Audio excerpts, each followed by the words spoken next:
Hallelujah. Praise the lord. దేవునికి వందనములు, మీకందరికీ వందనములు.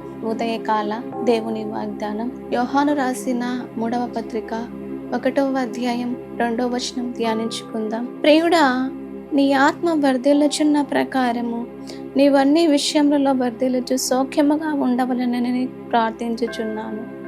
వాక్యంలో చూస్తున్నట్లుగా మనమందరము ఆత్మీయంగా ఎదగాలి, మనమందరం వర్ధిల్లాలని అనుకుంటూ ఉంటాం. ఆత్మీయంగా మనం ఎదగాలి అంటే ప్రార్థనలోను, వాక్యములోను, సహవాసములోను మనము ఆత్మీయంగా ఎదగడం మనం నేర్చుకోవాలి. చేసే ప్రార్థన కంటే, చదివే వాక్యానికంటే అధికముగా మనం సమయమును కేటాయించుకొని మనం ఉన్నప్పుడు ఆత్మీయంగా ఎదగలుగుతాము.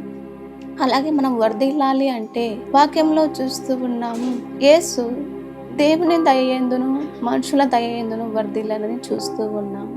అలాగా మనము వర్ధిల్లాలి అంటే మనకు మొదటిగా దేవుని దయ కావాలి, రెండవదిగా మనుషుల దయ కావాలి.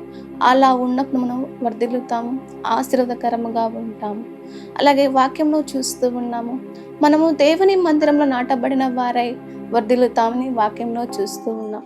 మనం దేవుని మందిరంలో ఉన్నప్పుడు, నాటబడినప్పుడు ప్రార్థనలోను, వాక్యములోను, పరిచర్యలోను, దేవునికి ఇష్టంలో మనం ఉన్నప్పుడు దేవుడు తప్పగా మనల్ని వర్ధిల్లా చేస్తాడు, ఆశీర్వదిస్తాడు, గొప్ప చేస్తాడు. దేవుడి వాగ్దానం నెరవేర్చిన గాక. ఆమేన్. ప్రార్థన. పరిశుద్ధుడా తండ్రి, నీకు వందనాలు, స్తోత్రాలు ప్రభువా. అయ్యా, మేము ఆత్మీయంగా ఎదగడానికి సహాయము దయచేయండి ప్రభువా.